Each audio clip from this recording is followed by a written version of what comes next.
Boa noite a todos. É muito grande a minha satisfação de estar aqui fazendo a abertura dessa reunião científica do lançamento do livro Simpósio 70 anos, pela Blücher.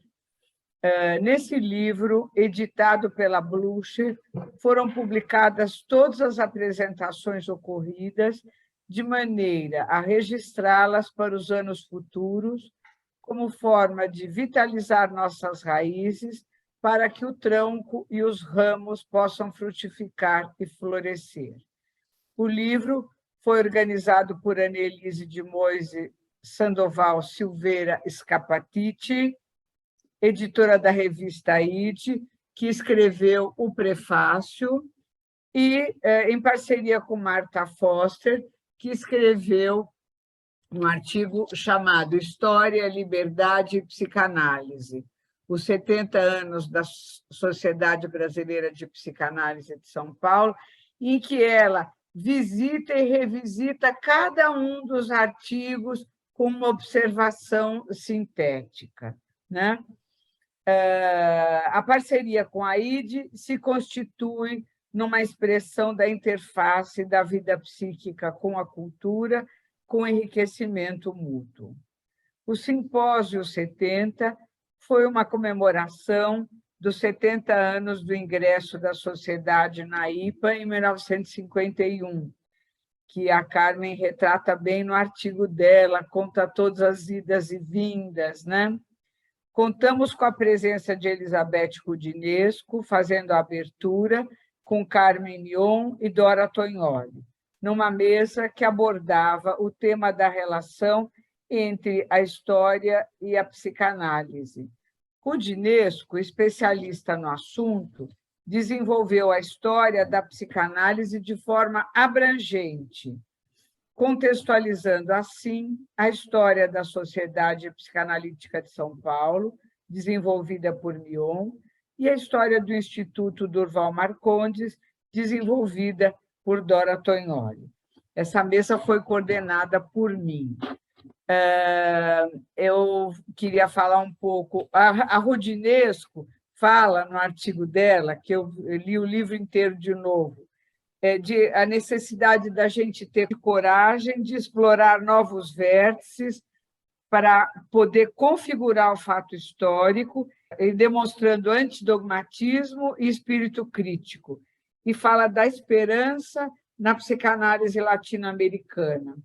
A Carmen faz todo um percurso pela história, pelas origens da sociedade, e ela depois enfatiza a questão da formação psicanalítica. Num trecho muito interessante, em que ela fala para transmitir a psicanálise é diferente de para transmitir a teoria psicanalítica. Para transmitir a psicanálise, nós necessitamos de um analista, e isso supõe a formação analítica. Há uma ênfase na questão da formação, não é? Que também é muito importante como elemento pilar da sociedade, né? E a Dora apresenta um texto tão interessante em que ela faz parceria com a Virgínia Bicudo e se propõe a transformar o mal-estar ou os mal-estares em reflexão. Toda essa mesa inicial foi coordenada por mim. Em seguida, nós tivemos 3 mesas consecutivas. A primeira chamava-se Psicanálise e Ciência, com Oswaldo Jacóia Júnior, o trabalho dele, Freud, a Psicanálise e a Ciência, e Elias Malê da Rocha Barros, Ciência, que ciência? E foi coordenada por Gláucia Maria Ferreira Furtado. A Gláucia, no seu texto, que também faz parte do livro, fala da ampliação das nossas bases, da irradiação dos núcleos psicanalíticos por São Paulo e pelo Brasil, num clima de intensidade emocional muito importante. O Jacóia parte de Totem e Tabu, né? E da busca de objetividade que a ciência da época busca, e da possibilidade da psicanálise também estar nesse caminho, questiona e traz questionamentos e críticas trazidos pela filosofia, e um ponto importante que ele traz é o afastamento do dogmatismo. Ele está aí, depois, se eu tiver feito algum pecadilho, por favor, me corrija.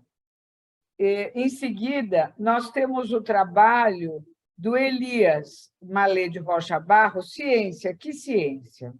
Nesse trabalho, Elias, a partir de uma analogia com a arqueologia, ele desenvolve o que seria uma psicanálise epistemológica voltada para o conhecer, num movimento de construção de hipóteses indutivas e dedutivas. E aponta, ele faz o movimento até aportar na psicanálise ontológica, onde a apreensão do objeto psicanalítico se dá na experiência, no momento do sendo, do tornar-se. A segunda mesa foi Psicanálise e Literatura, com Adélia Bezerra de Menezes, que falou sobre psicanálise e literatura, leitura do humano, leitura do social. E Luiz Carlos Uchoa Junqueira Filho, propondo uma compreensão da oposição finito e infinito proposta por Bion, à luz da reciprocidade estética entre libido elegíaca e libido sensual, coordenada por Darcy Antônio Portolesi. O Darcy também escreveu um texto em que ele vai falar, apresentar um pouco o Departamento de Atendimento à Comunidade, vai falar do atendimento psicanalítico à população vulnerável, com vários projetos sociais, integrando o saber científico à ética. O Darcy, é muito interessante o texto dele, em que ele fala que a questão da objetividade na psicanálise envolve que o ser humano passa de pesquisador a objeto de pesquisa, e aí é que vemos todas as questões que emergem desse movimento, né? Então, vamos falar um pouquinho. Vocês me desculpem que não pude escrever, então escrevi manualmente algumas observações sobre cada trabalho. Esse trabalho da Adélia Bezerra de Menezes faz uma aproximação entre a psicanálise e a literatura por meio do exercício da interpretação da palavra e também da intuição. Ela cita Paul Ricoeur, e ela diz: ali onde um homem fala, logo um outro se levanta para interpretar. Ela usa a música do Chico, A Caravana, que ela interpreta lindamente, ancorada no nosso Brasil atual. Foi uma mesa muito bonita. Em seguida, o trabalho do Junqueira, é um trabalho de difícil leitura, muito complexo, mas muito interessante também. Ele vai falar da vertigem que acompanha os movimentos arrebatadores em direção ao infinito e os trajetos coartados pelo finito. Ele vai citar dois autores, um é o Vassili Grossman, num livro chamado Vida e Destino, em que a mulher vai procurar o filho e descobre que ele está morto. Ele chama essa busca da elaboração do luto de libido elegíaca. E um outro livro do Lúcio Cardoso, Crônica de uma Casa Assassinada, que ele cita uma epifania sexual entre uma mãe e um filho, na busca aí de uma vitalização, e, enfim, ele põe o confronto entre essas duas libidos e fala de uma reciprocidade estética entre esses dois elementos. Depois, a terceira mesa é Psicanálise e Arte, com Ricardo Fabrini. A conferência dele chama-se Imagem e Enigma, e Leopoldo Nozek, Trajetórias, Psicanálise e Arte, coordenada pelo colega João Augusto Freise Pereira. O João Augusto, no seu escrito, ele é interessante também, ele vai distinguir é um tema que ele sempre faz questão de falar, a diferença entre psicanálise e cultura de um lado e sociedade do espetáculo por outro. E é um texto em que ele coloca, uma outra coisa que ele diz sempre, a experiência como a raiz de qualquer conhecimento genuíno, seja na área da psicanálise, seja na área da arte, né? O Ricardo parte de Baudrillard, em sua reflexão sobre o simulacro, uma imagem hegemônica que caracteriza nosso mundo atual de digitalização exacerbada. E ele vai em busca, o Fabrini, junto com o Baudrillard, vai em busca da imagem enigma, que oferece mistério e que favorece a reflexão e o pensamento. E, finalmente, nós temos o trabalho do Nozick, que chama-se Trajetórias, Psicanálise e Arte, em que o Léo fala de sua trajetória como analista, como editor de várias publicações, dialogando com as possibilidades de representação da realidade psíquica, colocando a limitação da palavra e mostrando a necessidade de ir além da palavra, com a figurabilidade, o sonho, a arte, favorecendo uma epifania transitória, no momento analítico, no momento de contato com algo profundamente verdadeiro, mas transitório, de caráter ético e estético. Então, para terminar, eu queria dizer que esse movimento de apropriação da nossa história é necessário, pois só assim podemos revitalizar a identidade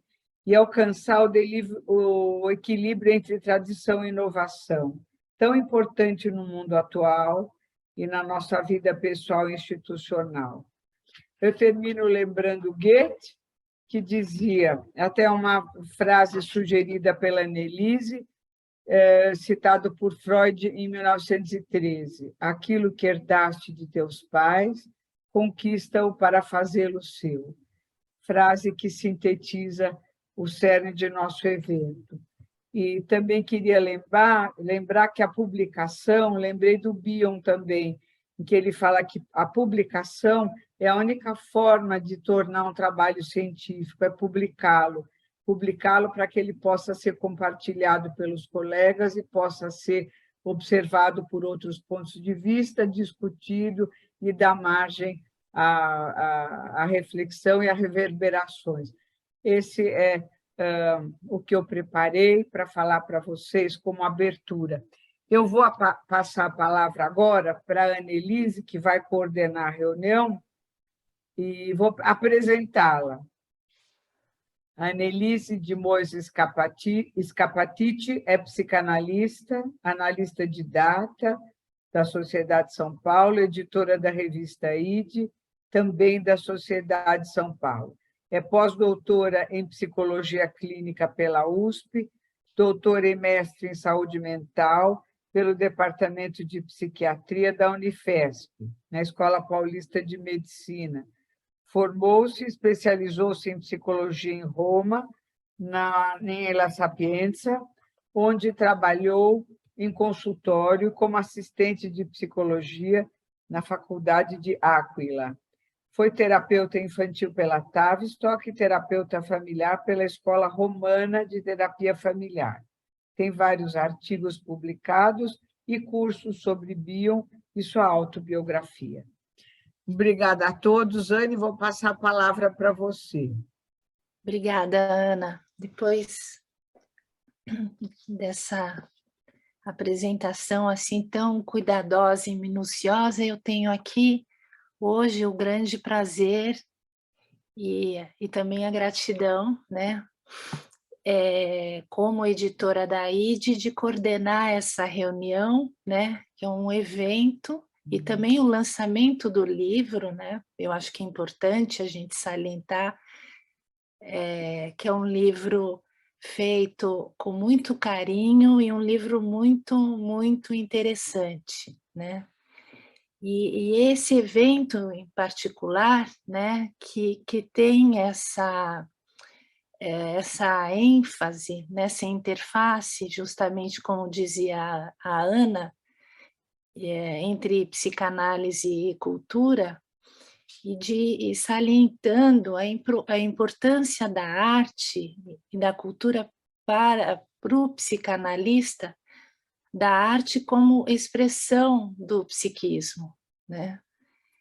E também é uma coisa, antes de mais nada, é que a gente está aqui numa oportunidade única, né, de confraternização com os nossos colegas. Eu agradeço muito a equipe da IDE, a Carmen, a Ana, a Marta, a todos vocês que estão aqui hoje, a Dora. E é uma confraternização única, porque, no fundo, a gente está, como disse bem a Ana, na frase do Goethe, a gente está tendo ao nosso alcance essa oportunidade de ter a psicanálise, que é um instrumento muito importante, né, em nossas vidas. Então, antes de mais nada, eu vou apresentar a Ana, porque a Ana apresenta todo mundo e não é apresentada. Então, a Ana Stuck-Vanucci é a nossa atual diretora científica, nós temos o privilégio de tê-la.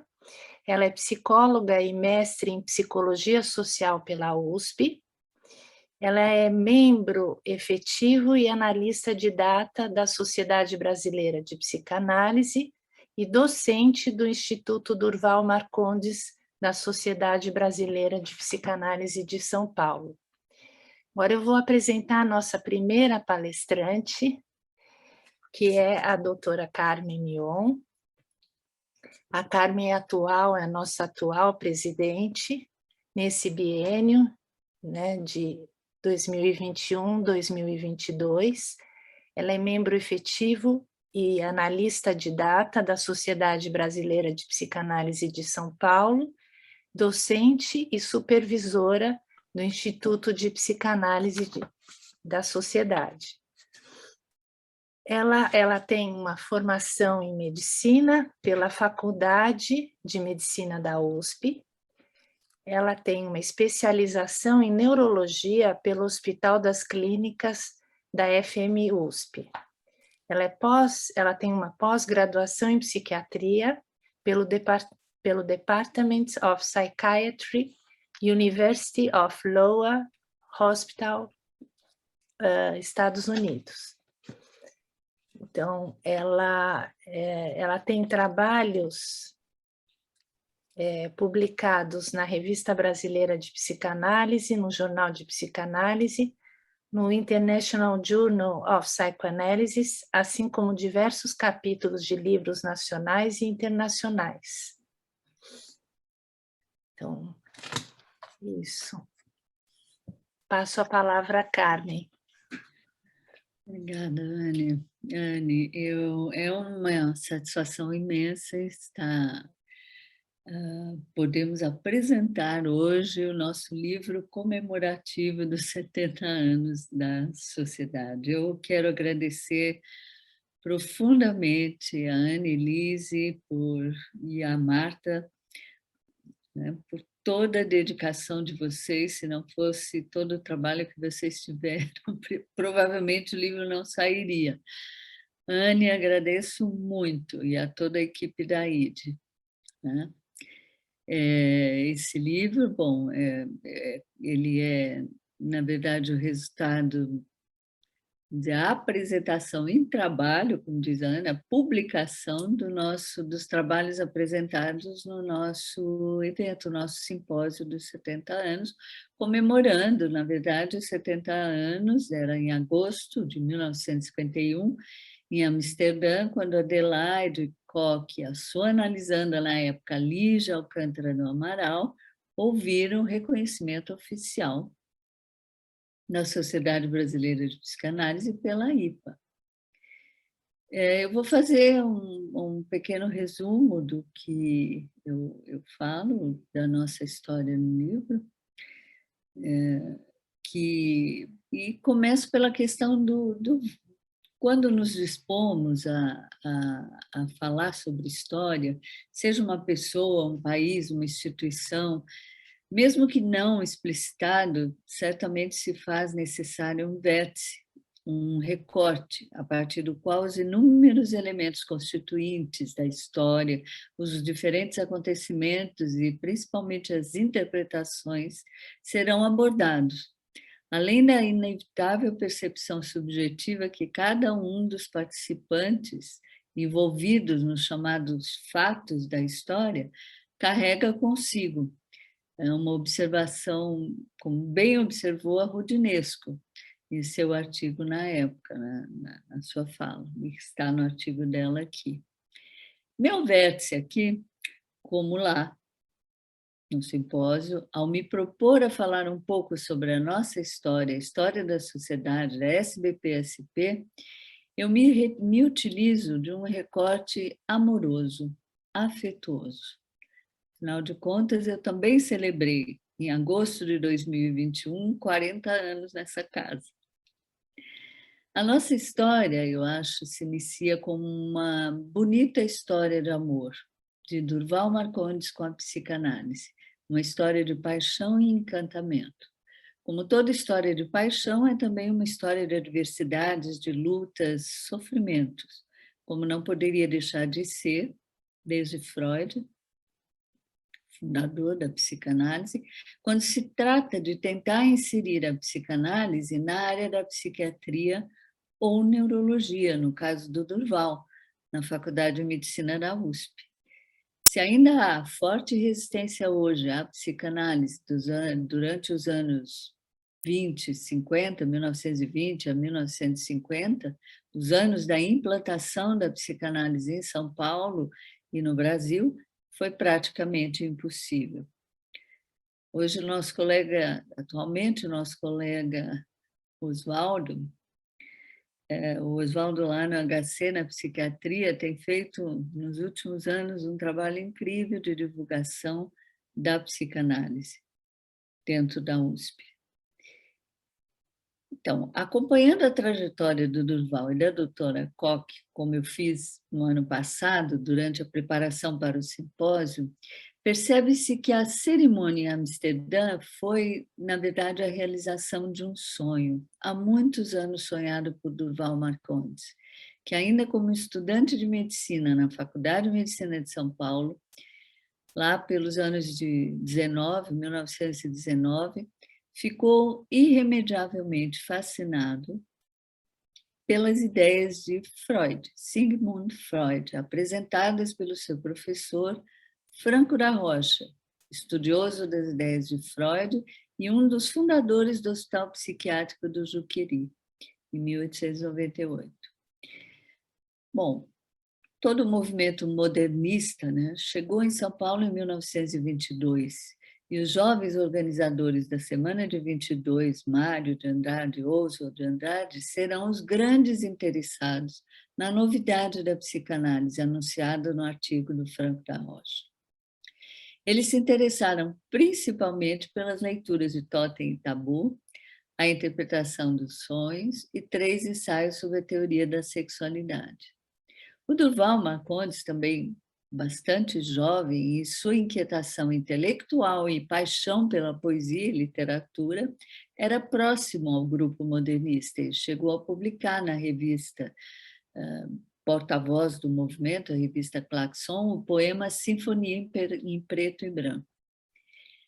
E em 27, Durval já tinha conseguido reunir em torno de si outros interessados nas ideias da psicanálise, nomes bastante expressivos da cultura da época, além de Franco da Rocha, como os médicos Osório César, Raul Briquet, o Pedro de Alcântara, Marcondes Machado, os escritores modernistas como Menotti Del Picchia, Cândido Mota Filho, o educador Lourenço Filho. E com esse grupo ele funda, então, a Sociedade Brasileira de Psicanálise, a primeira da América Latina, que foi presidida por Franco da Rocha. Durante alguns anos, essa sociedade, que era o embrião da atual sociedade, promoveu frequentes conferências sobre psicanálise, bastante noticiadas pelos jornais da época e sempre assistidas por uma plateia muito seletiva e refinada. Mesmo após a aceitação das ideias psicanalíticas pela sociedade em geral da época, pelas áreas da saúde mental, da filosofia, da educação, o Durval persistiu incansável em sua luta para o reconhecimento científico da psicanálise no Brasil. Já em 1928, no ano seguinte à criação desse embrião da sociedade, a Sociedade Brasileira de Psicanálise, na verdade, Durval lança a Revista Brasileira de Psicanálise, órgão da sociedade brasileira, né? E ele diz no lançamento, com o projeto de concorrer o quanto possa para divulgar a teoria freudiana nos nossos meios científicos e, o que não é de somenos, defendê-la das deturpações, o que aqui, infelizmente, está sujeito. Embora tivesse vida curta, durou só um ano, a revista impressionou Freud, a ponto dele escrever novamente a Durval, já havia escrito antes, né?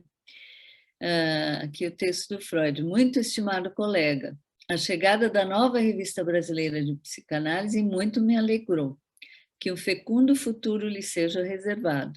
O efeito que se seguiu ao seu recebimento foi que eu comprei uma pequena gramática portuguesa e um dicionário alemão-português. Quero ver se assim eu consigo ler a revista por mim mesmo durante as minhas férias.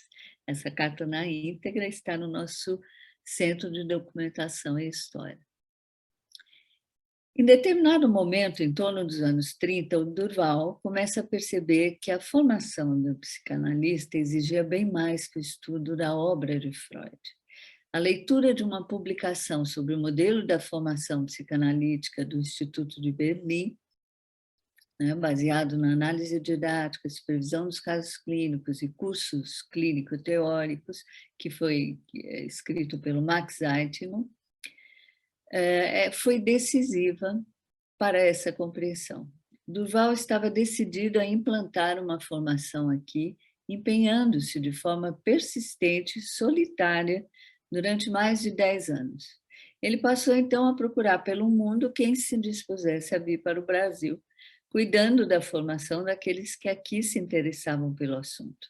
De certa maneira, o momento era favorável a essa pretensão, estavam às vésperas da Segunda Guerra Mundial, com o violento crescimento na Europa das pressões nazistas, e o Brasil aparecia naquele tumultuado cenário internacional como um país que ainda aceitava estrangeiros, e judeus principalmente. Uma história à parte são as relações entre o movimento psicanalítico paulista, a política e a psiquiatria acadêmica. Durval lutou bravamente para a inclusão da psicanálise na formação universitária do médico. Ou então, uma outra proposta que ele fez, de que a USP, que ele acompanhou a fundação recém-fundada, pudesse abrigar um futuro centro de formação psicanalítica. Sem sucesso. Em 1936, o Pacheco e Silva, o Pachecão, Antônio Carlos Pacheco e Silva, contrário à psicanálise, dedicado à pesquisa de localização orgânica das doenças mentais, substituiu Franco da Rocha, vencendo um concurso, a vaga que Durval Marcondes disputara com ele. Durval vai seguir o caminho da psicanálise, mas mergulha no caminho da psicanálise e aproxima-se da universidade através do Instituto e Serviço de Higiene Mental. Uma das consequências será que a nossa sociedade foi a primeira a admitir a análise leiga e formação de não médicos. A outra foi uma oposição da psiquiatria acadêmica à psicanálise que persiste até hoje, né, diminuindo muito, no entanto, quando Darcy Uchoa, verdade seja dita, um dos fundadores da Sociedade Brasileira de Psicanálise, assumiu a cátedra da Escola Paulista de Medicina, atualmente a Unifesp, e abriu, naquela época, durante a gestão dele, um campo novo de aplicação psicanalítica no meio psiquiátrico em São Paulo, e de psicanálise também. Bom, uma outra consequência dele não vencer a cátedra, o concurso para a cátedra, é que ele se torna professor de higiene mental no curso de educadoras sanitárias do Instituto de Higiene, um evento que virá a ter um papel determinante na identidade da nossa sociedade.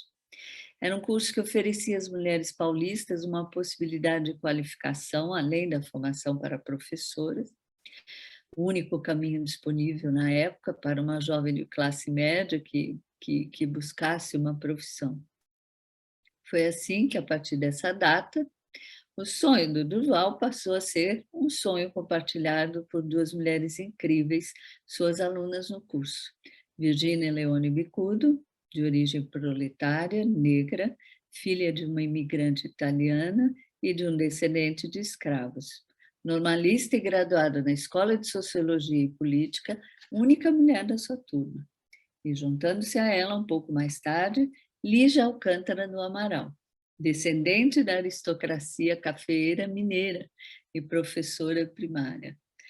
As duas alunas, de origens tão distintas, foram tomadas da mesma paixão do seu professor pela psicanálise. E os três compartilharam esse sonho que se tornou realidade graças à dedicação e entusiasmo desses realizadores, não só sonhadores, né? Eu não conheci Durval, porém tive a honra de fazer supervisões e aulas durante a minha formação com essas duas psicanalistas vibrantes, apaixonadas, que até o fim de suas vidas permaneceram dedicadas à formação de novos analistas, provavelmente com o mesmo entusiasmo com que iniciaram essa aventura. Dona Lígia foi responsável pelo trabalho pioneiro de análise de crianças em São Paulo e observação mãe-bebê, a partir da abordagem kleiniana, né? Dona Virgínia, por sua vez, foi uma das fundadoras do nosso instituto e do Núcleo Psicanalítico de Brasília, que viria a se tornar a Sociedade Brasileira de Psicanálise de Brasília. Durante muito tempo, ela permaneceu numa espécie de ponte aérea entre as duas cidades, possibilitando a análise e supervisões de muitos colegas que viriam a ser os futuros analistas responsáveis pela formação de novos analistas em Brasília. Trabalhou intensamente para a difusão da psicanálise, redigindo colunas na imprensa, defendendo suas ideias, principalmente sobre a função social do psicanalista.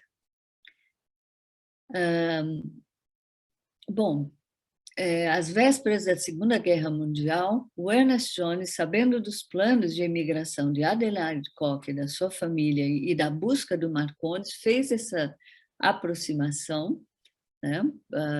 E foi assim, com o auxílio dele, com quem se correspondia, que o Durval entrou em contato com Adelaide Koch.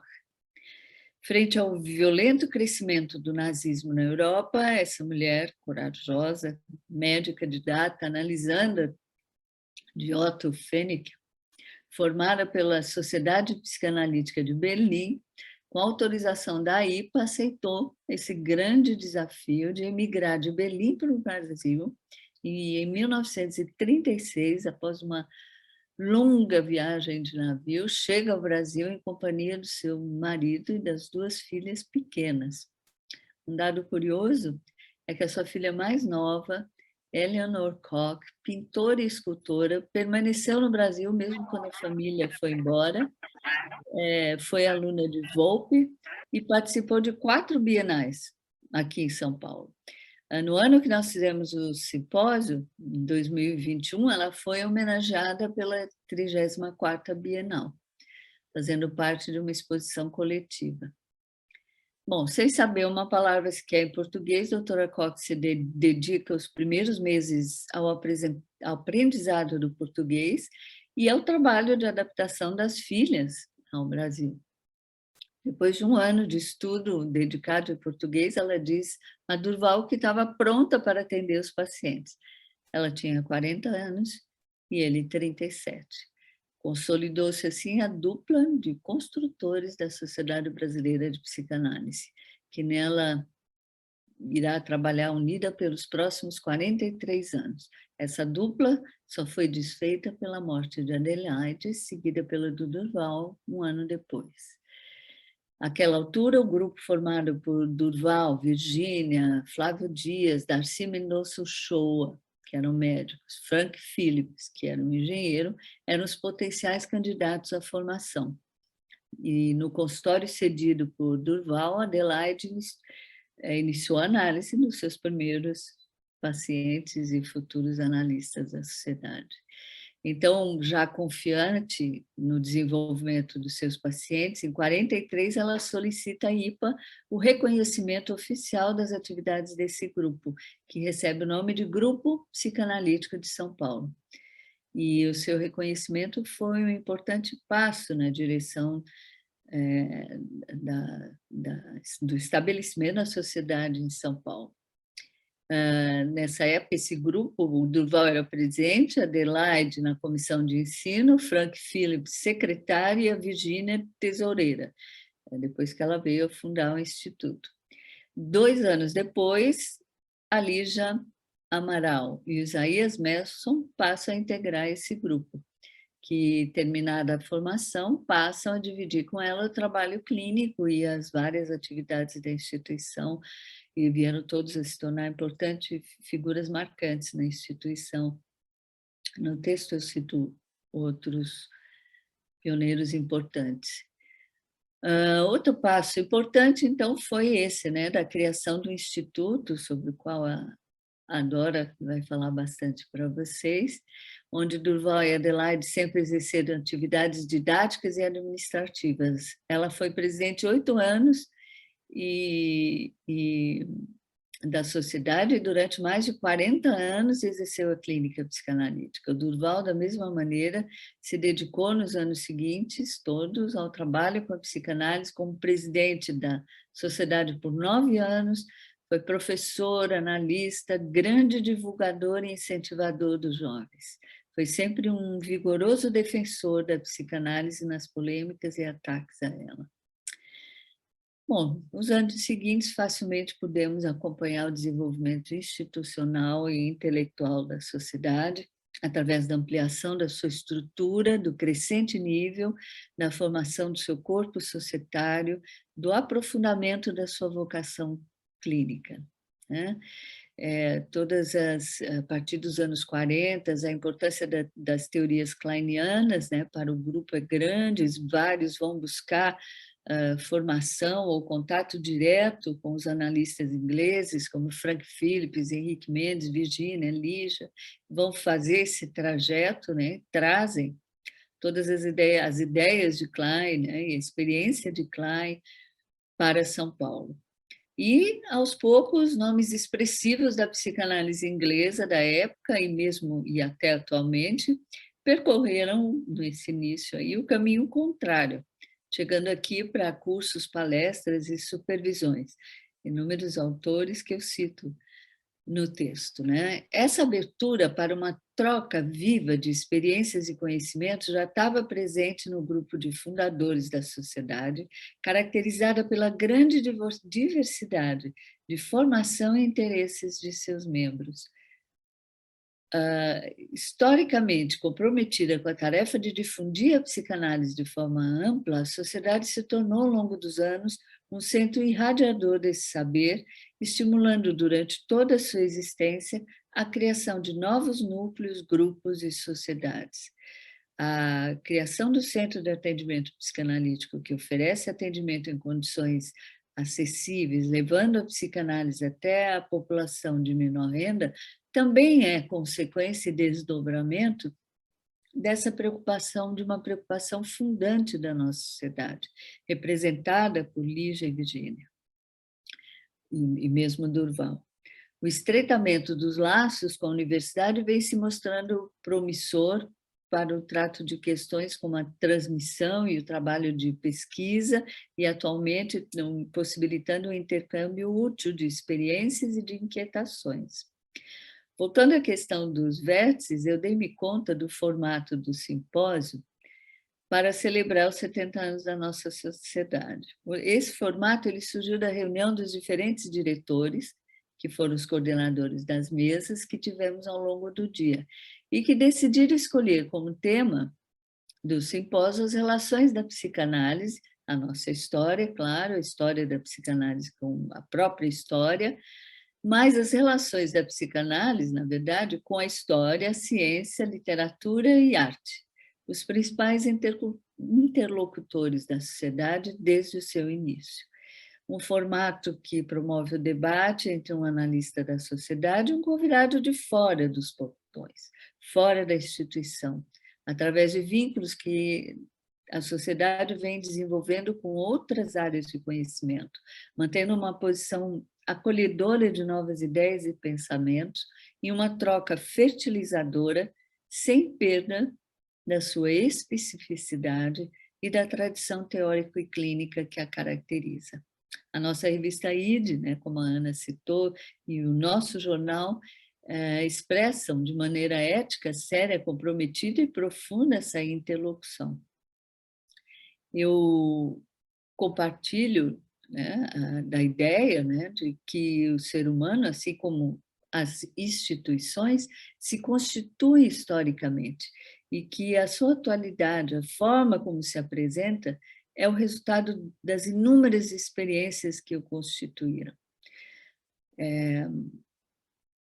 Porém, não é uma história linear. Eu não creio que seja uma história linear. Porém, como assinala Foucault, a história da sociedade e do mundo, nós vamos progredindo, né? É uma progressão progressiva, porém não uma linearidade. O processo civilizatório, isso agora segundo Foucault, não é progressivo e linear. Tampouco o desenvolvimento das instituições. Há rupturas, há descontinuidades. Eu reitero a importância da história para o presente momento e para o futuro, em termos de podermos pensar para onde queremos ir. Né? Existem sempre momentos históricos institucionais, assim como verificamos momentos históricos familiares que nos precedem e que, quando não são narrados, podem afetar-nos profundamente, pois, estando além ou aquém das representações, podem exercer seus efeitos através de comunicações inconscientes, o que poderíamos chamar hoje de efeitos transgeracionais institucionais. A vida científica da sociedade, as regionais, as diretorias de cultura, atendimento à comunidade, assim como a formação que o nosso Instituto oferece hoje, é o resultado de inúmeros eventos que fazem parte do patrimônio da sociedade. Alguns bem conhecidos, porém há outros que permanecem numa dimensão não sensorial da realidade psíquica. Penso que assim como possuímos uma espécie de espinha dorsal de valores que estruturam a nossa personalidade, experiências que estruturam a nossa personalidade, durante a formação psicanalítica, as nossas primeiras convivências institucionais vão sendo progressivamente introjetadas, passando a fazer parte de uma identidade analítica.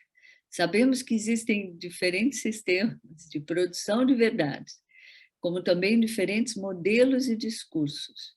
Porém, a verdade não está nos discursos, não está contida no discurso. Ela depende da episteme do momento histórico, o jeito de pensar a vida. Ficamos, então, com a questão de quem define a verdade ao se propor a relatar uma história, como aponta Foucault. O próprio homem é produzido através de uma rede de significados sociais também. Ou Drummond, quando ele diz: ao se abrir a porta da verdade, num poema belíssimo, a encontramos dividida. E se carece optarmos conforme nosso capricho, nossa ilusão, nossa miopia, né? As nossas diferenças, a nossa diversidade, elas acrescentam complexidade e riqueza à nossa sociedade. Há trocas de experiências que favorecem o diálogo, a troca, a aproximação ao diferente. Temos que nos haver, ela demanda, né, reflexão e elaboração.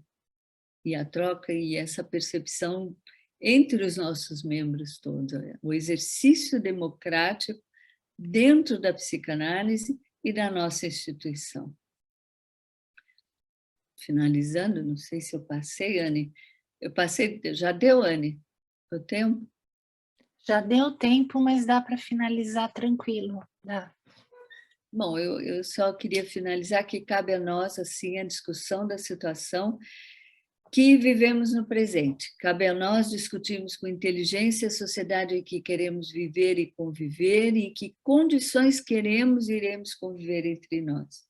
No presente, com todos os fatores e possibilidades, as turbulências que dificilmente sustentadas, são difíceis de serem sustentadas e acabam levando a radicalismos, e o novo, que a vida sempre traz, independente dos desejos de estimulá-lo ou impedi-lo, ele sempre vem. E sem esquecer as tradições, o conhecimento acumulado, porque o que seríamos nós sem o conhecimento acumulado?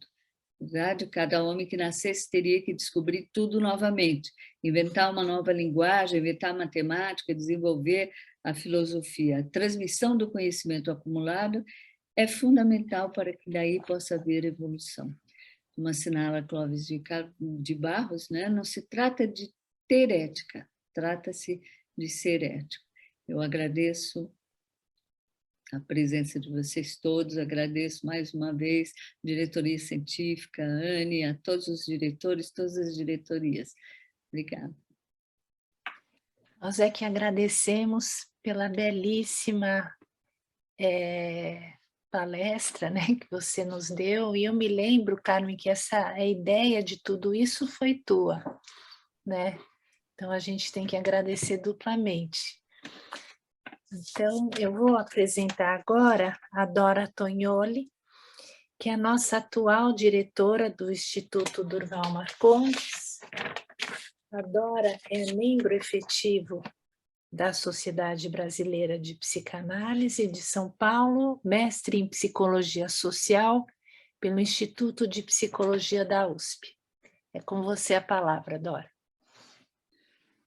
Boa noite, é um prazer estar aqui nesse momento de comemoração, né? A gente, afinal, está comemorando e todo momento de comemoração, a meu ver, ele abre para algo que expande, mas também tem um tom melancólico. Sempre, né? Porque a gente comemora e a gente se pergunta onde está. Eu vou fazer uma coisa diferente. Eu tive uma relação curiosa quando eu li meu texto, até vou contar para vocês, né? Eu fiquei num tempo curto entre o que aconteceu lá em setembro, há quase um ano, quando houve essa mesa. Eu acho que os que me antecederam, a Ana e a Carmen, deram uma bela apresentação de tudo. A Ana conseguiu meio que mostrar o que esse livro contém de uma forma brilhante, sintética, né? Eu acho que é isso mesmo. E aí é o seguinte, eu fiquei pensando em três coisas aqui. Fiquei pensando no tempo, na memória e na história. Eu queria recuperar essas três coisas e trazer um pouco para o nosso âmbito. Como é que a gente vê o tempo, como é que a gente lida com a memória e com a história. E dentro até do próprio arcabouço psicanalítico, de que tempo se trata, que esse tempo que sempre nos joga para trás e para frente, e até o nome do texto que eu tinha dado no livro era o zigue-zaguear, era o zigue-zague que esse tempo provoca. A própria questão da memória, que também não é a memória da psicologia, mas essa memória é o trabalho da memória, que nos dá tanto trabalho, e a questão da história e de que história se trata. E aí, como é que eu me preparei para estar aqui hoje, né? Eu fiquei pensando nessa passagem do tempo, e eu diria assim, quase um ano onde a gente se apresentou. Eu estive lá, eu acompanhei as mesas, mas hoje eu estou diferente, né? E eu pensei, tantas águas rolaram, né? Ainda estamos na pandemia, estamos num país governado, desgovernado, tem muita coisa sombria e truculenta ao nosso redor que nos assusta, me assusta. E eu pensei, que curioso, quando eu fui falar naquele momento, eu tentei dar um tom do que é esse Brasil e do que significa um instituto que tem um modelo que é global e que é praticado num país como o nosso.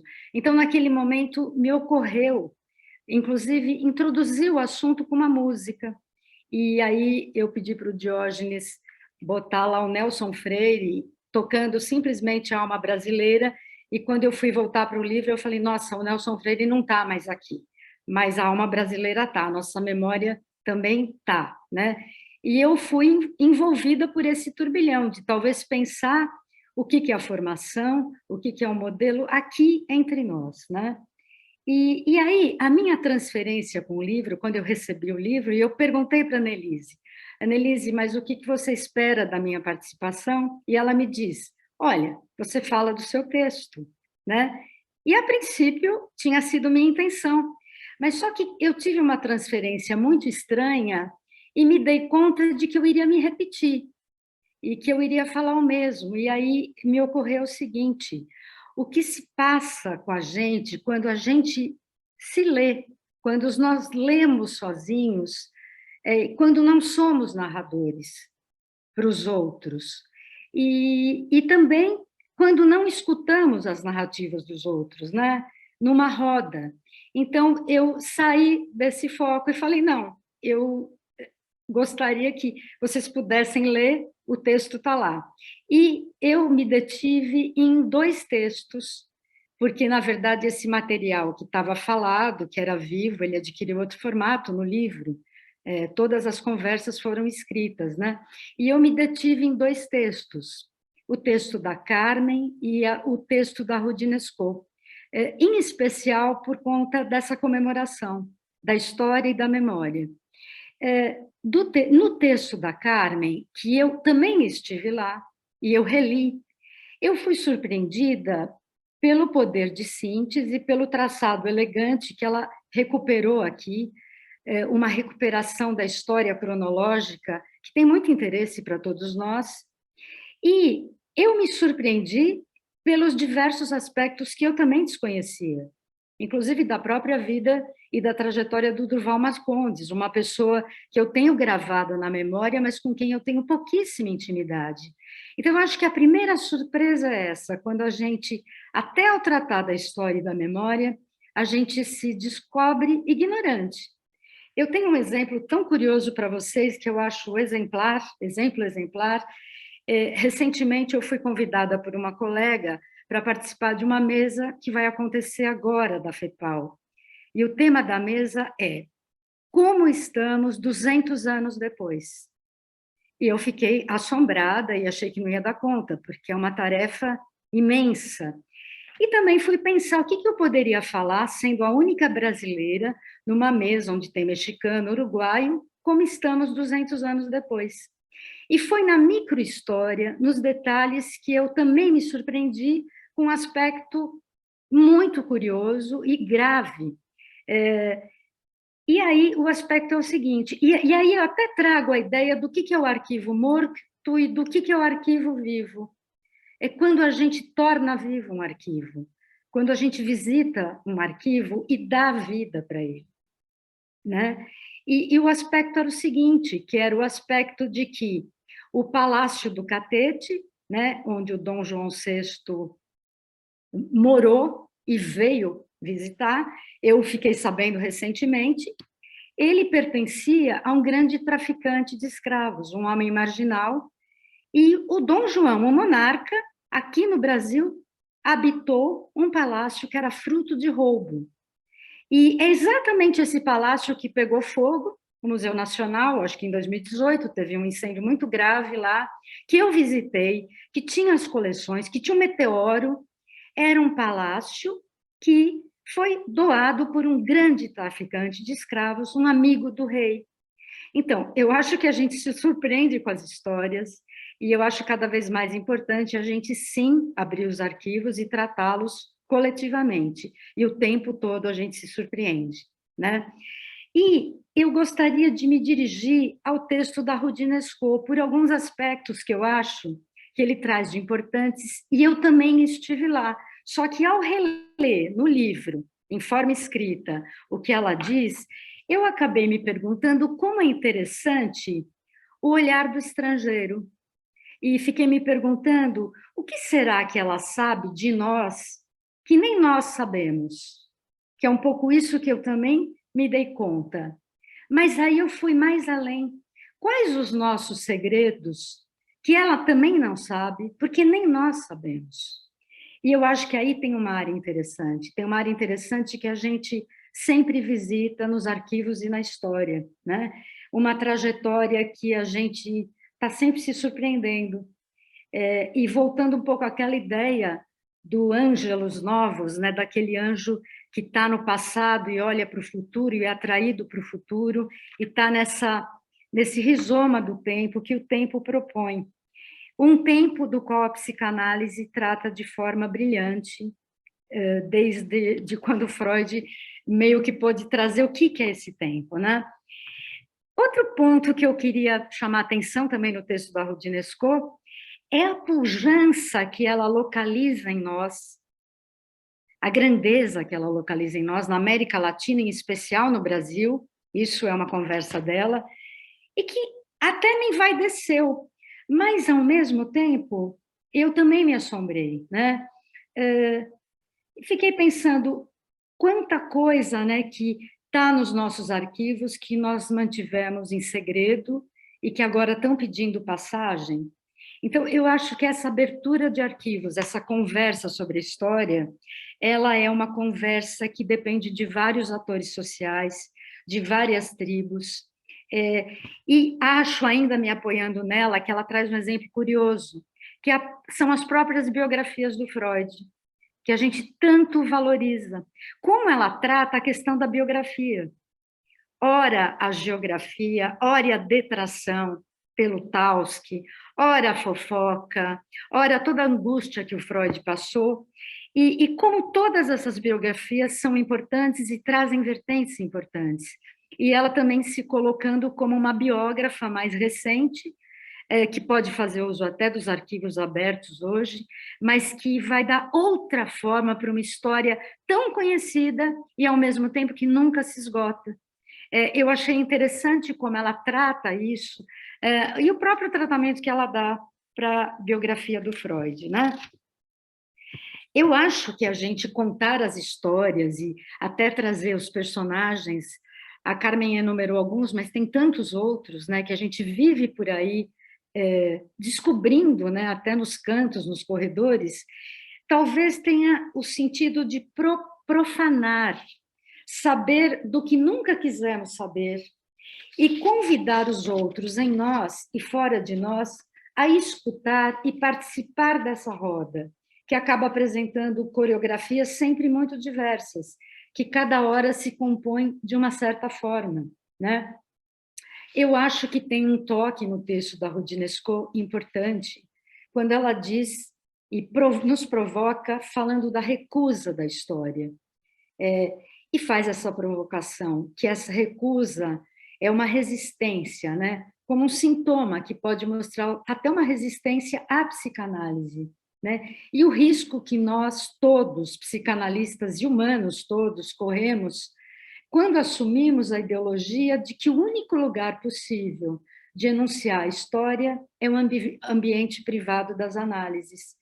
Claro que aqui eu não me refiro à história privada, ao romance familiar, mas à história de todos nós, a história coletiva, cultural. E como a gente sabe que a resistência é uma das formações do inconsciente, e não temos nada para declarar contra ela, né? Nós também não sabemos de muita coisa.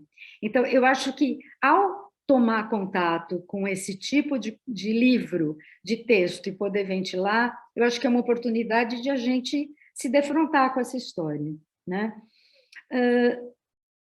Também, mais um aspecto que eu destacaria. No texto dela, ela menciona os países europeus melancólicos e fatigados, essa expressão que ela usa.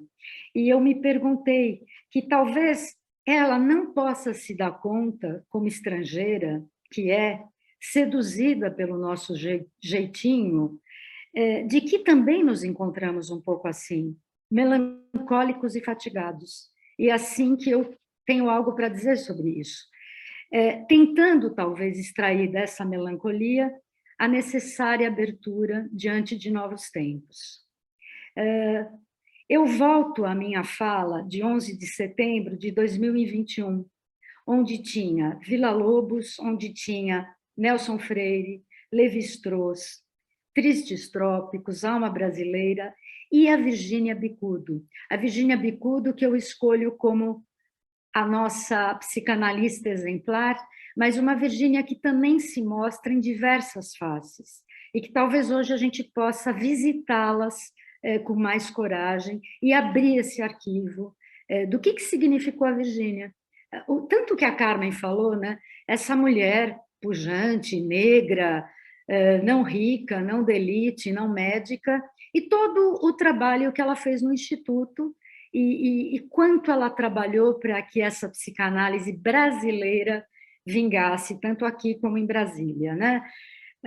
Que ela deixou muitas marcas por aqui. Talvez a nossa proposta seja fazer uma mistura de tudo isso e tirar algo que fale de todos nós. Eu, agora, para trazer uma coisa mais luminosa, que talvez eu esteja um pouco melancólica mesmo, né?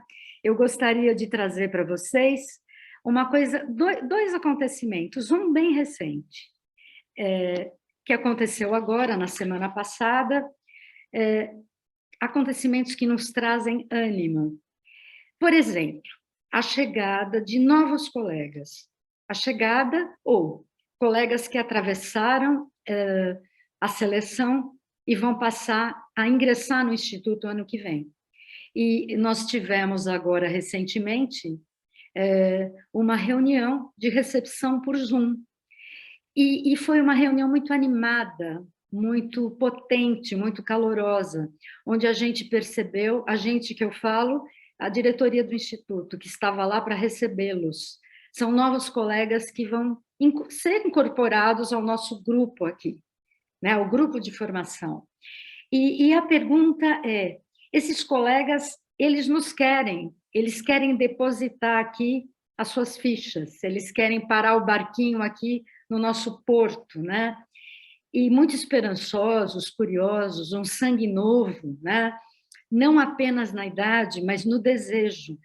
E essa chegada tão animada, ela nos interroga de forma sutil, no sentido de que se nós estamos preparados para enfrentar essa subjetividade contemporânea, tudo isso que está acontecendo nesse mundo tão maluco, tão alucinado, diante do qual nós também não temos muitas respostas. A gente tem uma moldura ética, a gente tem uma história, mas a gente também não tem grandes certezas de como isso vai prosseguir.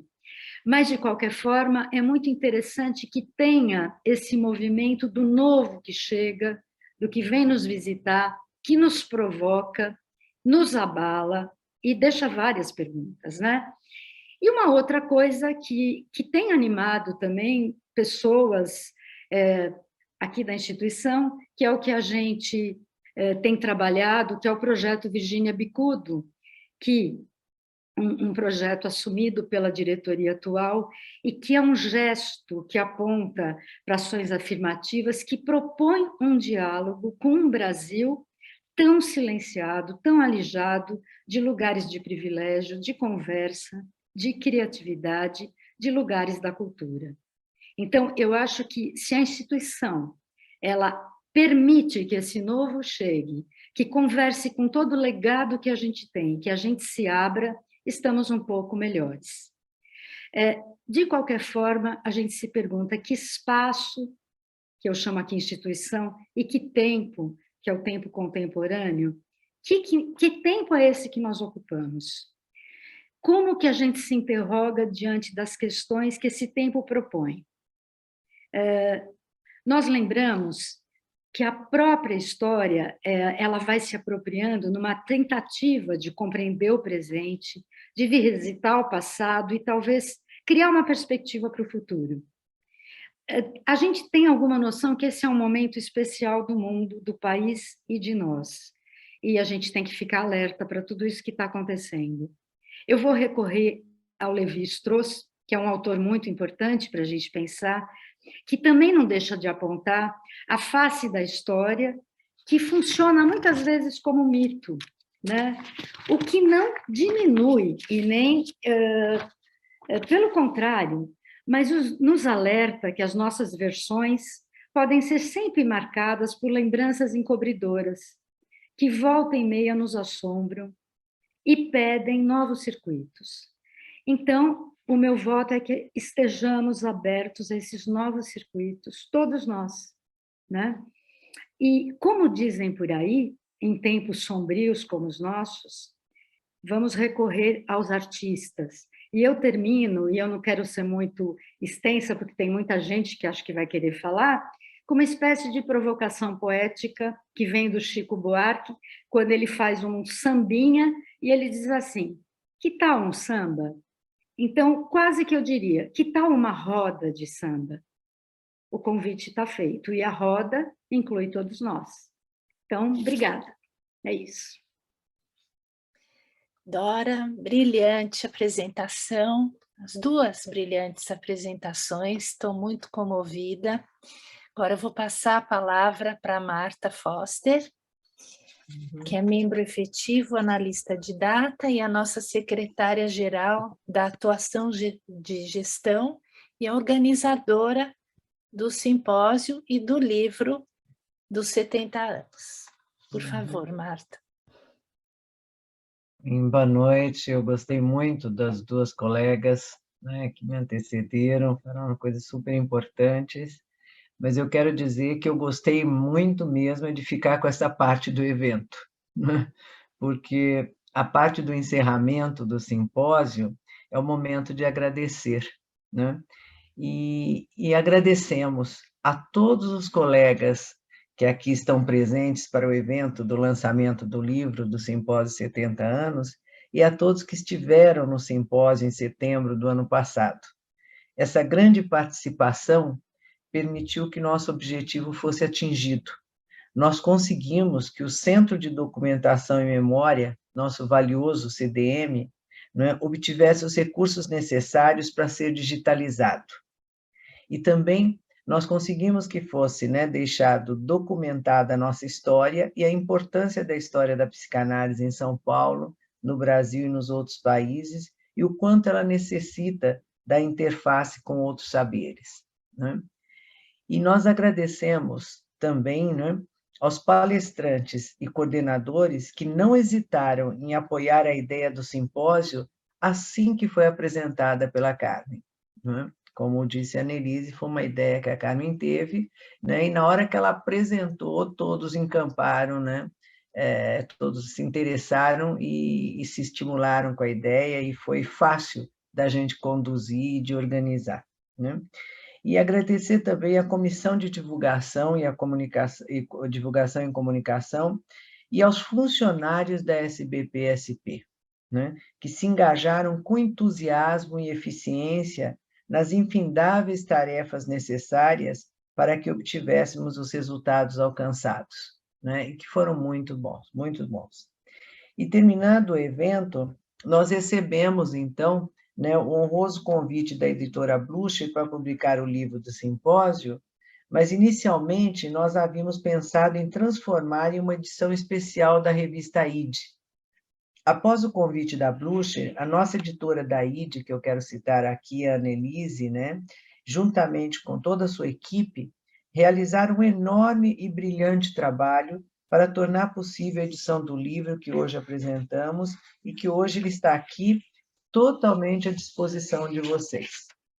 E, além de agradecer, nós queremos informar que nosso compromisso é continuarmos escrevendo uma história com o cuidado de mantermos a excelência na formação de novos analistas, o desenvolvimento científico da psicanálise da nossa instituição e de continuarmos, como a Dora falou, a estimular a inclusão. Esses são nossos desafios diários, e nós contamos com todos os 879 membros da nossa instituição para que esses propósitos estejam sempre presentes e nos mantendo unidos, né?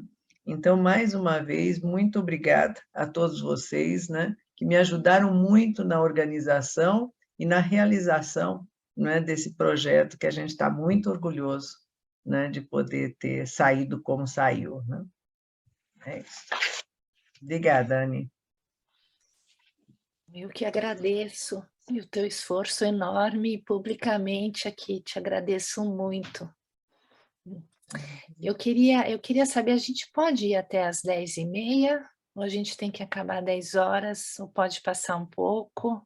Não, pode ir até 10h30. Mas Porque nós quando você começamos puder me 8h30. dar a palavra, Não, você já está de mão levantada, você é a primeira.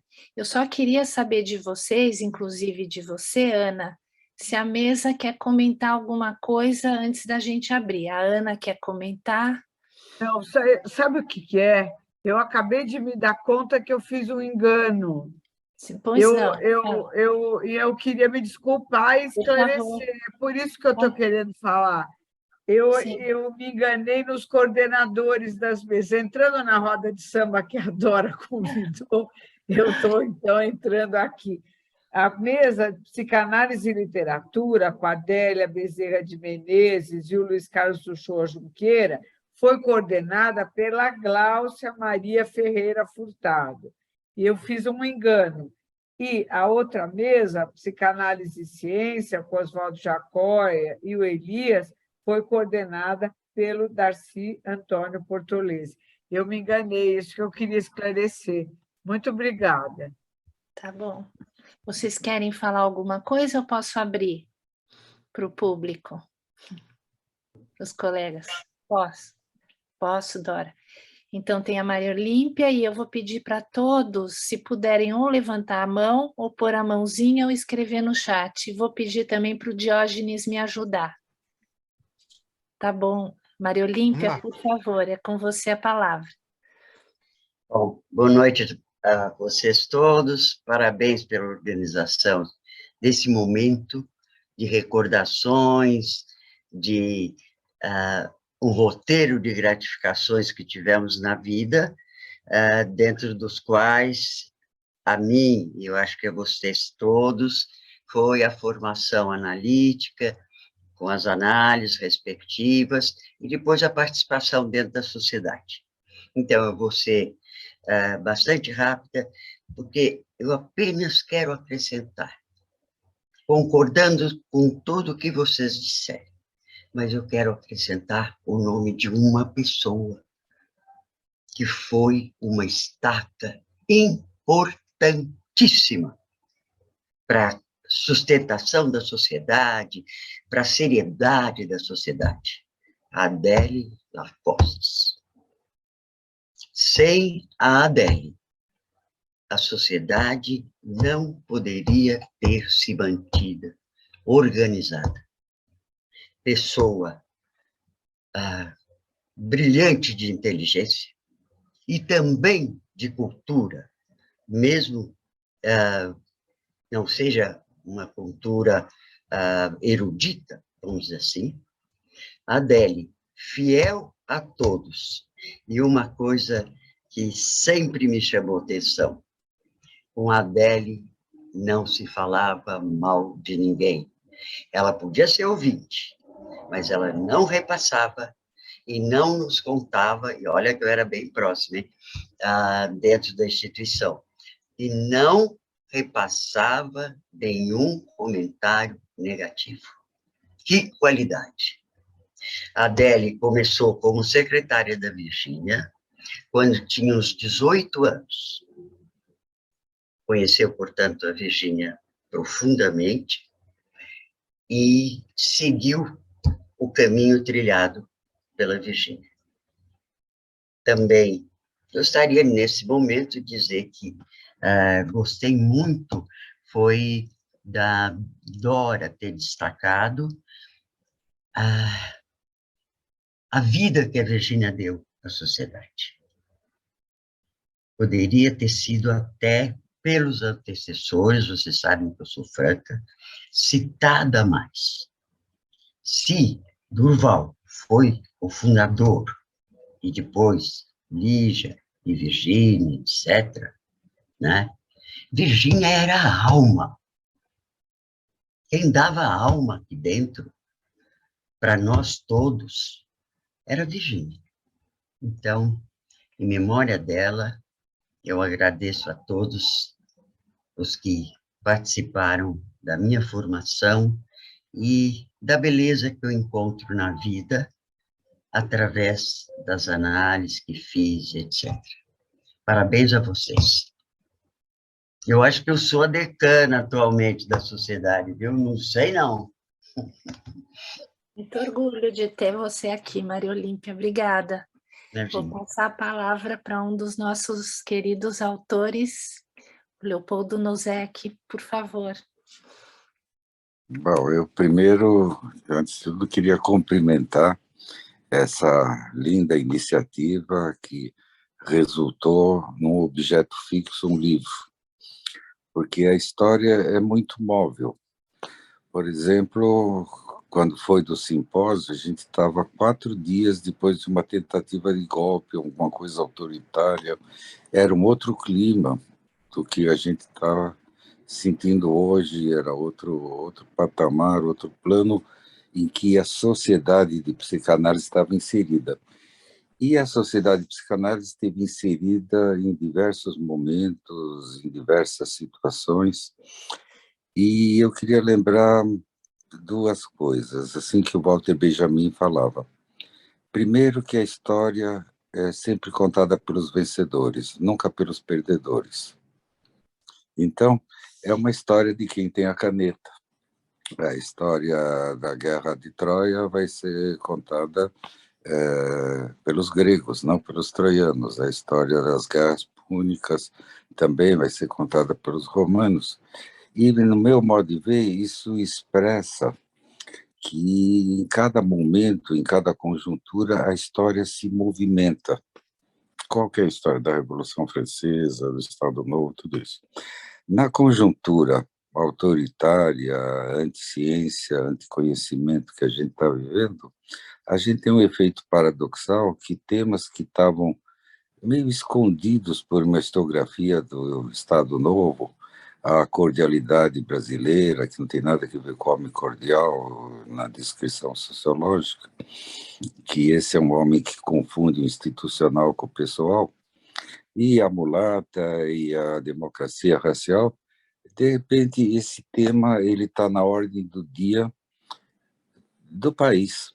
E aí ele se torna a ordem do dia da nossa sociedade. Quer dizer, a gente acompanha esse movimento.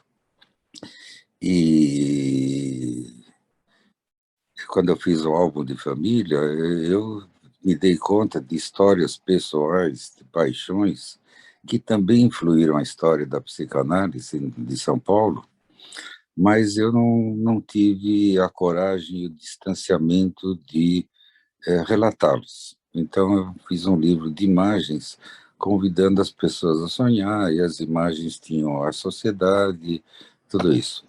E o movimento do mundo, o movimento do Freud, o movimento das ideias, mas tudo por imagens, dando uma abertura que seria um livro como um álbum de família, mas com uma certa ironia do Nelson Rodrigues, que a gente não ia mexer. A vovó é a vovó, mas a vovó é conflituosa, e as histórias foram conflituosas. E aí eu acho que a gente chega numa qualidade enorme da nossa sociedade, e única. É a única sociedade internacional de um grande centro que nunca se dividiu, com tudo que mais para cá, mais para lá, conflitos, mas a unidade foi mantida. Isso é uma qualidade, porque a sociedade foi capaz, isso graças aos pioneiros, mas que a gente pegou essa tradição e a gente vem cultivando nas diferentes diretorias, nessa diretoria, de manter uma unidade dentro do contraditório. Porque se tivesse uma unidade, seria o dia da marmota, a gente estaria repetindo. É a contradição que faz o movimento da gente ir para frente. E eu lembro outra citação do Walter Benjamin, que ele falava que em tempos de obscuridade até os mortos correm perigo. O que quer dizer essa frase? Que a história corre perigo, a verdade corre perigo, as tradições correm perigo e a liberdade de mexer com isso também corre perigo. Vem o dogmatismo, o autoritarismo, tudo isso, e a gente está nesse meio. Então, hoje, com certeza, eu faria uma apresentação diferente da que eu fiz no ano passado, porque eu estou num mundo diferente. E tem um repente do Nordeste, que eu gosto muito, que fala: cada vez que eu dou um passo, o mundo muda de lugar. Então, eu queria parabenizar a Marta, a Nelise, a Carmen Mion, a Dora, a Ana Vanucci, o pessoal que agora está encarregado de levar esse navio e de levar como um grupo unitário e que sem a pretensão de chegar a uma unidade de verdade. Quer dizer, a verdade é conflituosa mesmo. E, meio psicanaliticamente, o Jorge Amado tem um conto, Os Velhos Marinheiros, ele tem dois personagens, o narrador, ele cogita que a verdade está nua no fundo de um poço. E aí, muito a Jorge Amado, quando ele pensa nisso, ele fica sexualmente excitado, porque nua no fundo do poço ele acha muito excitante. O que é uma metáfora também interessante, muito a gosto nosso, que esquecemos tantas vezes da importância da sexualidade infantil e tudo isso, etc, etc. Então, para mim, é uma alegria pertencer à sociedade. Sempre foi, eu estou há mais de 4 décadas pertencendo à sociedade, sempre fazendo alguma coisa, mas é a minha casa. Então, sendo a minha casa profissional, de pensamento, tudo isso, é um lugar que eu tenho muito amor. E eu acho que todos nós temos. A relação que a gente tem com a sociedade é extremamente amorosa. Às vezes a gente comete equívocos até de tanto amor que a gente tem, e a gente não vê o contraditório, etc, etc. Mas a unidade no contraditório sempre foi um valor, e eu comemoro que a gente esteja aqui comemorando essa sociedade que eu gosto tanto. Muito obrigado. Então, nós não temos ninguém mais, e nós temos um comentário aqui da Eliette Santos Antunes: obrigada pelo esforço de nos brindar com tão importante obra da história da psicanálise no Brasil. Não sei se a Eliette quer falar mais alguma coisa. Eu sou um pouco estranha nesse ninho. Eu sou de Curitiba. Eu não sou uma psicanalista, eu sou uma psicóloga que estudou por muito tempo com o Raul, um grupo que o Raul formou conosco em Curitiba. Foram mais de 25 anos, e ele montou com outros psicanalistas. Eu não tenho a formação, mas sou apaixonada pela psicanálise. E quando eu recebi essa chamada desse lançamento do livro, eu me interessei, porque achei que é uma história que eu não fiz parte aí com vocês, mas de agradecer, porque eu acho que essa contribuição faz com que essa linguagem, essa comunicação, esse trabalho, né, permaneça vivo, enquanto muitas coisas estão levando em direções com expectativas do rápido, do imediato, e não desse empenho que cada um de vocês, como eu, por outros caminhos, mas dedicamos uma vida a tentar buscar-nos e também ajudar outras pessoas a se encontrarem seus caminhos. Então, quero agradecer a oportunidade de estar aqui fazendo parte com vocês, dessa abertura que vocês deram e que eu aceitei, e estou muito feliz de ter participado. Né? Quero agradecer. Que continuem oferecendo esses espaços, que são muito bons. Obrigada. Estou tão impactada pela emoção e pela afetividade, né? E por tantas ideias tão ricas e profundas. Esse samba, viu, Dora? Eu quero falar, Anne, um pouquinho. Por favor. Eu só vou falar, eu estou... Célia Blin. Boa noite para todos. Gente, fiquei muito emocionada de estar aqui hoje. Eu também eu gostei muito de ouvir o Léo falar da paixão, porque eu também sou muito apaixonada pela sociedade. Eu acho que foi o melhor lugar que eu encontrei para me aportar e aprender e me desenvolver.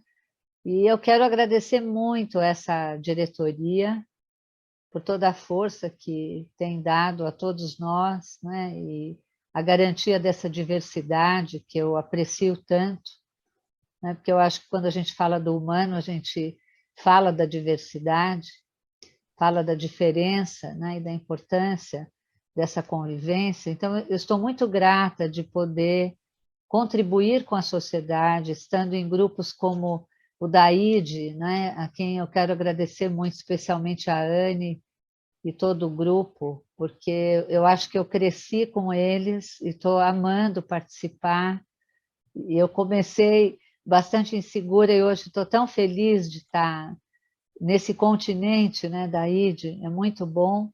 Eu acho que eu sou uma novata na comissão de ensino, mas eu estou muito contente de me aproximar da instituição sob outra ótica, né? Uma ótica que eu também não conhecia.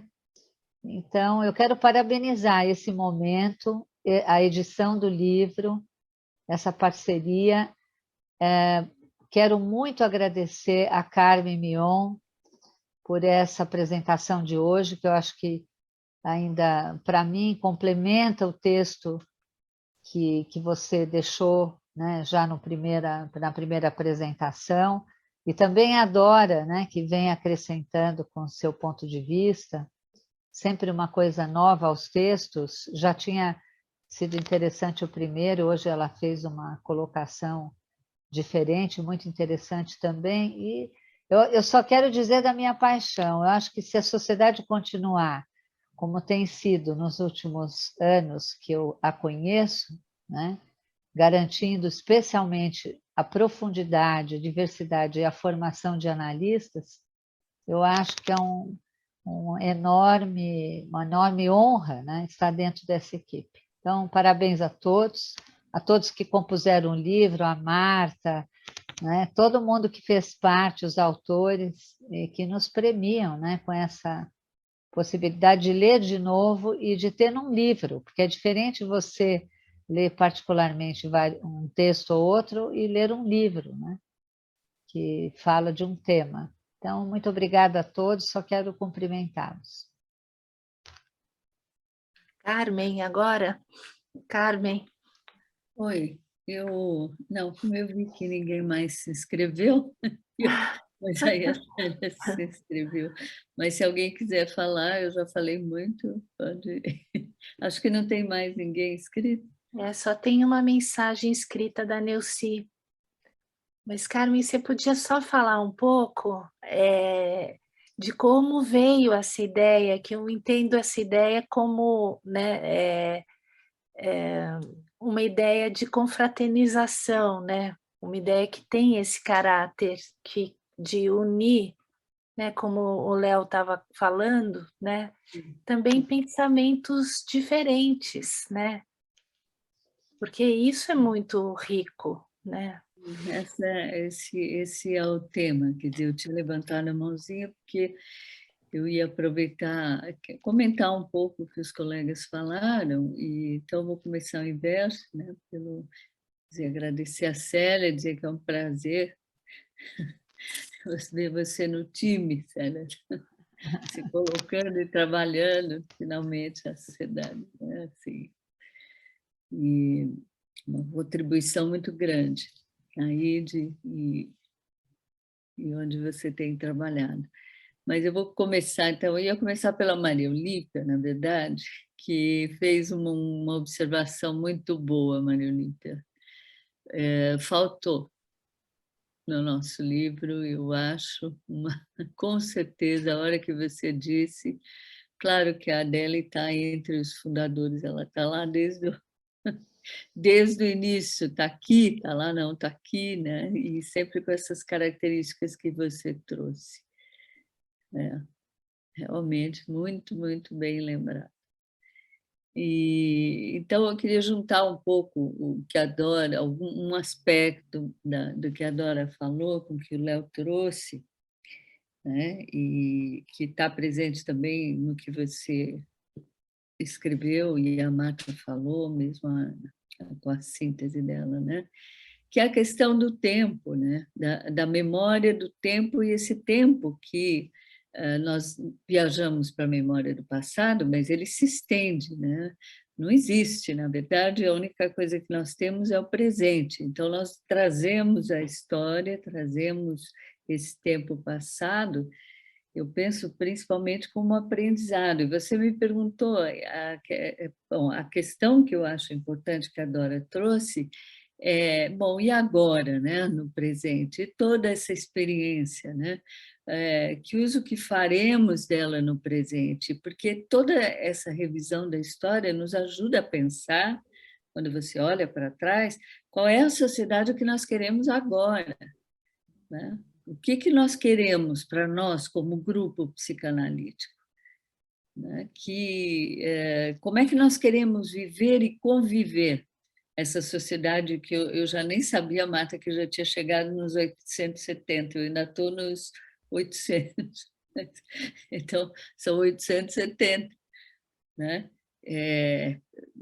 E que a Dora trouxe também, né? E o Léo um ponto fundamental que o Léo trouxe, e do qual eu compartilho, e que por que esses 70 anos? Desde o início, quando eu assumi, essa questão, eu acho que quando você assume uma função como a minha, eu acho que a função que eu estou nesse momento, né, de presidente, que você não só tem que cuidar da sociedade, do que nos define na psicanálise, na formação, de tudo que passa, mas nós temos do que se passa atualmente em todas as áreas, é uma sociedade fértil, rica, diversa, mas nós temos um trabalho como diretoria muito importante de reflexão sobre o presente, né? De trazer sobre a nossa história, porque ela nos traz para o presente, o que nós queremos hoje no nosso presente.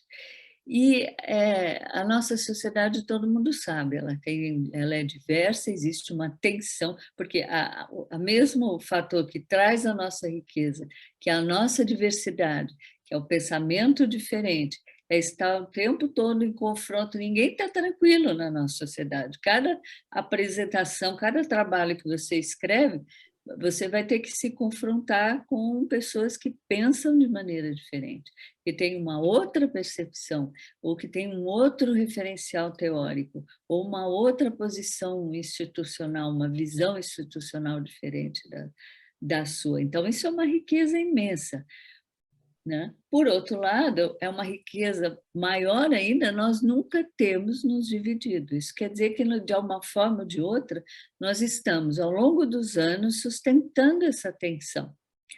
Mas não é porque a gente acha gostoso sustentar essa tensão que existe entre os diferentes, mas eu acho que cada um de nós, no íntimo, tem a percepção do quanto nos enriquece como grupo psicanalítico. Nós temos aqui dentro a diversidade. Eu trabalhei 6 anos na FEPAL, no Comitê de Educação da FEPAL, de formação, mudou o nome, agora eu já não sei, toda hora muda, né? Trabalhei 5 anos no Education Committee da IPA, trabalhei 2 anos numa força-tarefa da IPA, da relação da IPA com as sociedades.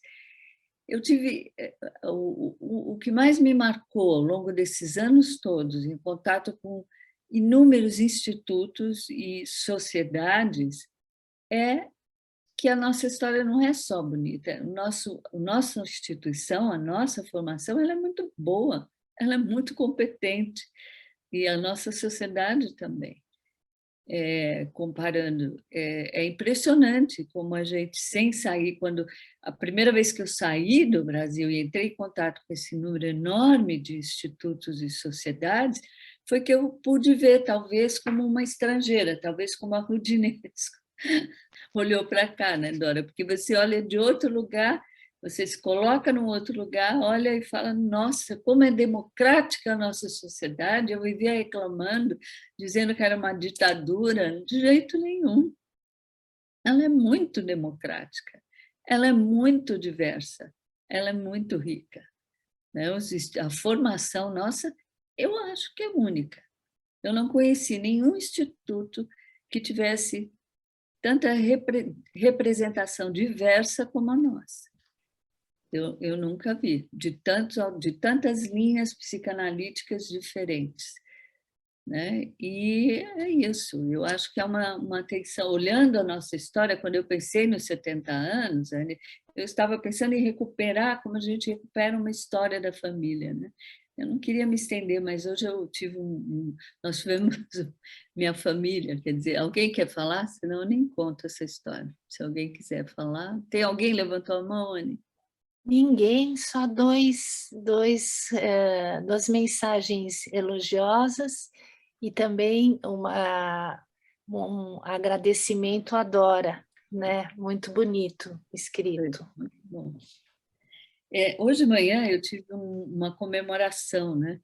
Que era uma placa em relação ao meu sogro, uma placa de bronze que foi colocada no anfiteatro do Otorrino do Hospital das Clínicas, e foi uma comemoração. E estava, claro, meu filho, os netos, vem aquele pessoal todo, os netos, a família, e ali, na hora, foi contada a história desse avô que morreu tão precocemente, esse avô do meu filho, né?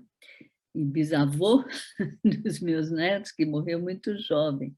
Mas a história dele foi contada ali, né, por diferentes pessoas, inclusive por meu marido, e coisas dadas, uma história, uma bonita história dele, a história dele como médico, como investigador, cientista e como homem, não é? E eu pude perceber o impacto que isso teve, não é, com os jovens, que não tinham a menor ideia de que esse avô existia, quem era esse avô e do quanto que desse avô está presente hoje na família, né? Em todos nós. Que é um pouco isso, nós não nos autogestamos, né? A questão dos 70 anos era recuperar exatamente essa história comum a todos nós. É uma história comum. Foi tanta coisa interessante, porque ele foi muito próximo do Isaías Hall, então muita coisa ele morreu muito cedo, né? E ainda estávamos na ditadura, então teve muitas histórias bonitas ali hoje. Vou passar a palavra para a Lídia, que levantou a mão. Rapidinho, viu, Anne? Sim, Eu não, só... por favor. Não, eu só ia ler, só o que a Neuza escreveu, que já faz um tempo, lembrando quanto a história é importante para o lastro afetivo e subjetivo de nossas vidas. Agradeço todo o empenho da atual diretoria no crescimento e manutenção da nossa sociedade. Depois a Maria Lucas, me apaixonei pela psicanálise na década de 80 na PUC e na graduação em Ciências Sociais, em 90 na graduação em Psicologia, tive a oportunidade de ter excelentes professores como a doutora Dora Tognoli. E aí ela continua falando da Dora, né, que foi sua primeira analista, enfim, história, né? Por favor. Lídia, não, eu só queria completar a minha emoção de tantas emoções que estão aí vibrando nessa noite de hoje e ser testemunha aqui do interior de Minas, o quanto que eu bebi dessa fonte rica e ainda bebo e me alimento com os meus ex-professores aí de psicanálise que me alfabetizaram e que eu continuo como aquela aluna que saía daqui, que viajava 500 quilômetros para aprender com vocês aí em São Paulo, e que fui abastecida nesses anos todos a continuar vibrando, me encantando, comemorando, cantando. Que saudade que eu tenho de vocês. Só isso que eu queria dizer. Muito obrigada por tudo que vocês oferecem. A voz do interior está aqui e continua viva. Muito obrigada. A Maria Lucas, minha avó italiana dizia, piano piano si va lontano. E eu conheço bem que a SBP, SP não deixe de ir longe. Então, um clima bastante afetivo. Beth, Sou eu. por favor. Também. Eu só quero falar que eu estou muito emocionada de ver essa comemoração retraçando, reavivando dentro da gente as pessoas que nos formaram e as pessoas queridas e a característica, talvez, do Instituto que tem a ver com uma formação especial. É uma formação de continuidade, de integração, de crescimento pessoal, de conhecimento artístico. É um vínculo tão especial ser psicanalista e ter vocês como colegas é uma coisa preciosa. O que se constrói é aquilo que a gente vai estar produzindo e a importância disso que tem no social. A pertencer e mostrar aos nossos fundadores. A dona Lígia foi minha analista, fiz observação de bebês com ela, eu me emociono muito. E ela foi analista do meu analista, que foi Orestes. Então, é muito interessante as gerações acumuladas e o conhecimento e a integridade que em cada um de nós, eu sei que houve uma trajetória de pertencimento e de crescimento e de desenvolvimento e de contribuição social. E o momento que eu vejo também é uma gratidão a essa nova diretoria que está recuperando muito esse pertencimento e a memória. E é uma coisa, é uma trajetória que nem a gente vê, é o futuro e o passado se integrando e a gente sentir que temos um pertencimento. Fico emocionada e grata de estar junto e pertencer e compartilhar isso com vocês, viu, gente? Então, 70 anos e, ao mesmo tempo, a gente falou, o Léo falou que esse é um dos poucos institutos que não rachou. E eu lembro uma época entre a gente ainda nos formando num espaço dilemático, político, não sei o quê, todo mundo dizendo assim, se o instituto se separar, para onde que a gente vai? A gente só dizia uma coisa, a gente vai atrás da Adele, que ela, sendo a referência afetiva integradora de uma ética especial, de uma aliança especial para cada um dos ingressantes, candidatos ou qualquer polêmica, eu sinto que a Adele era o porto seguro.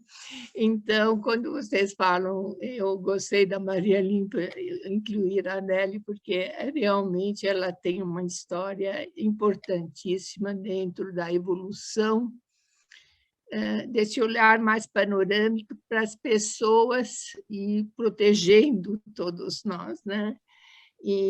Mas eu fico bem emocionada e parabéns pelo livro e é muita história, mas eu acho que o mais importante, eu acho a qualidade da formação, o tipo de relacionamento e as pessoas que a gente encontra como companheiros, seja os que passaram e os atuais, realmente eu acho que poucos grupos têm essa característica e eu fico orgulhosa.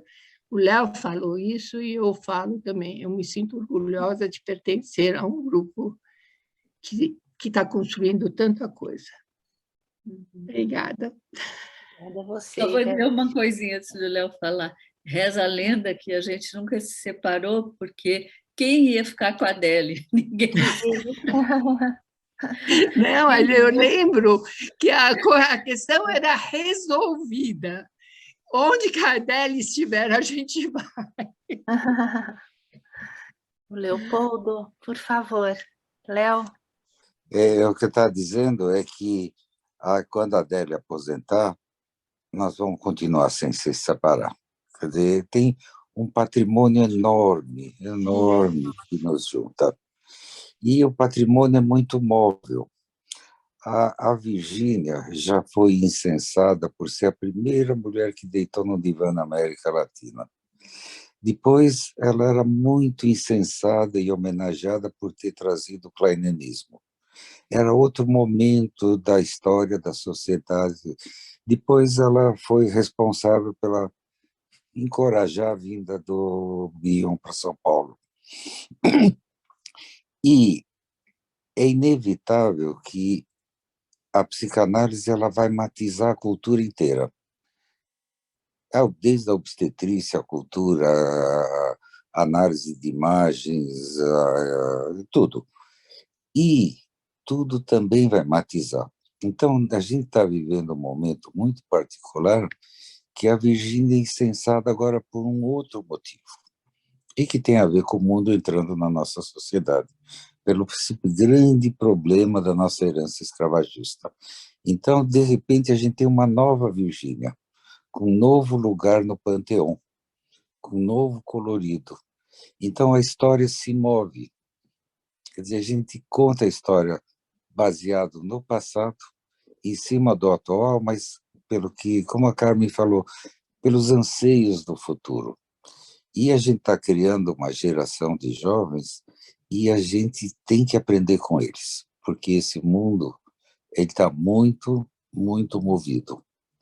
E a gente, como numa ampulheta, a gente está carregado de memórias, a nossa parcela de memórias é muito grande.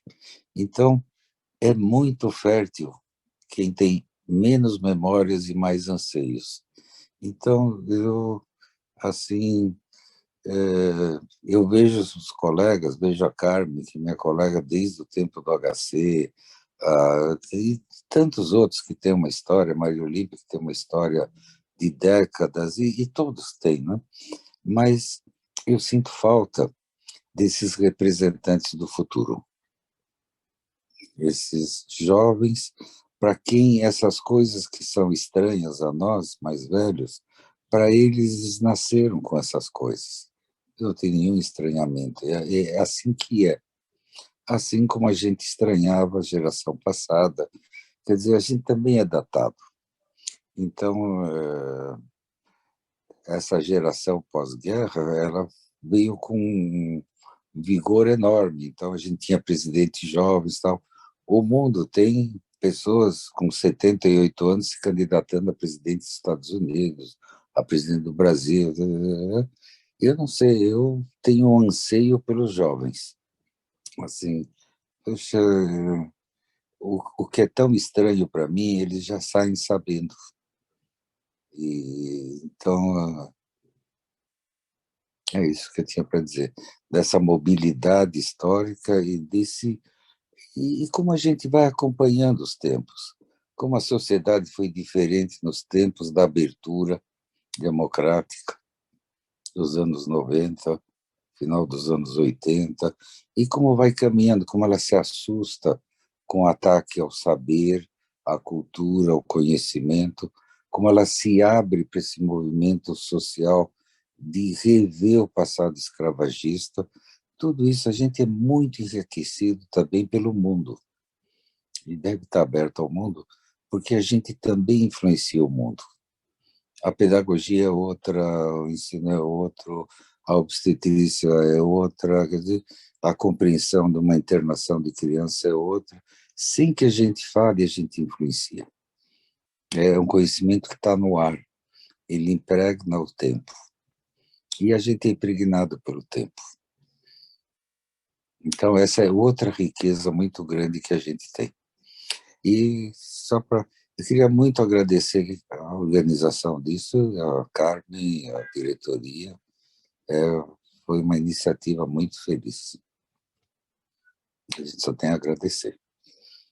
A Dora, que está sabendo com toda a questão da formação.